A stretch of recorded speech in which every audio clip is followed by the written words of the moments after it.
বাংলাদেশের সকল প্রাথমিক বিদ্যালয়ে আজকে সকাল ৯টা থেকে লাগাতার কর্মবিরতি চলছে এবং কেন্দ্রীয় শহীদ মিনারে অনির্দিষ্টকালের জন্য আমাদের এই অবস্থান কর্মসূচি দাবি পূরণ না হওয়া পর্যন্ত অব্যাহত থাকবে। সারা দেশ থেকে হাজার হাজার শিক্ষক নতুন করে আরও এই শহীদ মিনারে আসছে এবং আমরা যে কর্মসূচি দিয়েছি এর কারণগুলো আমরা যেগুলো বলেছিলাম আবারও বলছি। আমাদের প্রথম ছিল যে আমাদের শিক্ষকদের শান্তিপূর্ণ কর্মসূচিতে পুলিশ যে বর্বরোচিত হামলা চালিয়েছিল এবং সেখান থেকে আমাদের এই দাবি বাস্তবায়ন পরিষদের অন্যতম আহ্বায়ক মাহবুবুর রহমান সহ ৫ জনকে যে গ্রেপ্তার করেছিল তাদেরকে নিঃশর্তভাবে অনতিবিলম্বে মুক্তির দাবিতে এবং এই যে পুলিশ বর্বরোচিত হামলা চালিয়েছে ২০০ শিক্ষক ভাই বোনেরা আহত হয়েছে এর প্রতিবাদে আমরা সারা বাংলাদেশের সকল প্রাথমিক বিদ্যালয়ে এই লাগাতার এবং পূর্ণ দিবস কর্মবিরতি ঘোষণা করেছিলাম, যা ৯টা থেকে চলছে, অব্যাহত আছে, থাকবে। এবং আমাদের যে প্রাণের দাবি ৩ দফা, এই ৩ দফা বাস্তবায়ন না হওয়া পর্যন্ত আমাদের এই কর্মসূচি থাকবে। আর প্রতিদিন ৩:৩০টায় আমরা ওই দিন বিকাল সহ পরবর্তী দিনের কর্মসূচি ব্রিফ করব এখানে। তা না হয় দেখা যায় মিডিয়ার ভাইয়েরা এক এক সময় আসেন, এতে করে আপনাদেরও সমস্যা হয়, আমাদেরও সমস্যা হয়, একই বিষয় বারবার বলতে হয়। তো আপনাদেরকে আন্তরিকভাবে ধন্যবাদ জানাচ্ছি যে, এবং আপনারা অনেকেই তালাবদ্ধের একটা বিষয় বারবার প্রশ্ন করছিলেন, আপনাদেরকে সুস্পষ্টভাবে জানাতে চাই, যদি আমাদের অনতি বিলম্বে সরকার, কারণ আমাদের এই কর্মসূচি দাবি আদায়ের কর্মসূচি, আমরা পেশাজীবী সংগঠন করি, আমরা কোনো রাজনৈতিক সংগঠন নই। সরকারের সদয় সুদৃষ্টি আকর্ষণের জন্য, আমাদের যৌক্তিক দাবি তুলে ধরার জন্য আমাদের এই কর্মসূচি, এবং অন্তর্বর্তী সরকারের বিপক্ষে কোনো কর্মসূচি এটি নয়।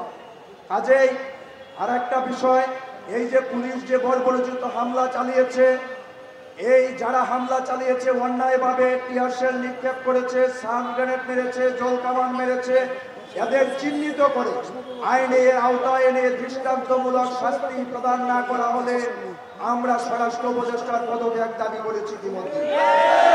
এবং আমাদের প্রাথমিক ও গণশিক্ষা উপদেষ্টা মহোদয়, আমাদের অন্যান্য নেতৃবৃন্দ বলেছেন, আমাদের ১০ম গ্রেডের যৌক্তিকতা ব্যাখ্যা করে উনার মন্ত্রণালয় আমাদের জাতীয় বেতন কমিশন এবং অর্থ মন্ত্রণালয়ের চিঠি পাঠিয়েছে।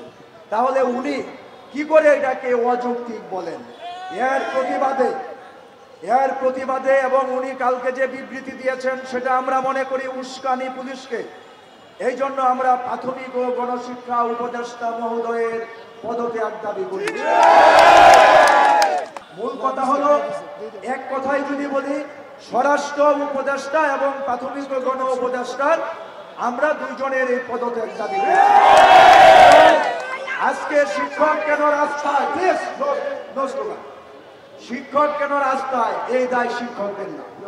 আমরা চেয়েছিলাম, আপনারা জেনেছেন, মাহবুব বলেছে আমরা শান্তিপূর্ণ কর্মসূচিতে আমাদের প্রজ্ঞাপন যৌক্তিক দাবি মন্ত্রণালয় অধিদপ্তর বলার পরেও তারা যেহেতু কোনো প্রজ্ঞাপন বা পরিপত্র করছে না, আমরা প্রতীকী হিসাবে কলম সমর্পণ করতে আন্দোলনের যে সুতিকাগার এবং আন্দোলনের যে একটা সারা দেশের ঐতিহাসিক স্থান শাহবাগ, সেইখানে গিয়ে আমরা শান্তিপূর্ণভাবে কলম সমর্পণ করব, যাতে আমাদের ঊর্ধ্বতন কর্তৃপক্ষ, তাদের কাছে আমরা মনে করি কলমের অভাব, আমাদের এই কলম দিয়ে তারা আমাদের এই ৩ দফা দাবি বাস্তবায়ন করবে সেই জন্য।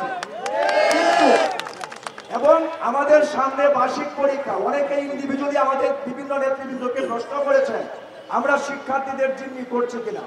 জিম্মি তো আমরা করছি না, জিম্মি আমাদের ডিপার্টমেন্ট শিক্ষার্থীদের জিম্মি করছে। আমাদের শিক্ষকদের উপরে বর্বরোচিত হামলা যদি না করতো, যদি আমার ভাইকে গ্রেপ্তার না করতো, তাহলে কিন্তু আমাদের কর্মসূচি কলম সমর্পণের মধ্য দিয়ে গতকাল বন্ধের দিন ছিল, হয়তো শেষ হয়ে যেতে পারত। কিন্তু তারা আমাদেরকে রাস্তায় নামিয়েছে, বাধ্য করেছে। কাজে এই দায় আমাদের প্রাথমিক ও গণশিক্ষা উপদেষ্টা মহোদয়। সবাইকে ধন্যবাদ, আপনারা দীর্ঘক্ষণ রোদে ছিলেন। আমাদের যারা গ্রেপ্তার হয়েছিল তারা কথা বলেছে, আপনাদের প্রতি কৃতজ্ঞতা। সবাই ভালো থাকবেন। 3:30টায় আমরা আমাদের পরবর্তী কর্মসূচি জানাবো প্রতিদিন। ভালো থাকবেন সবাই।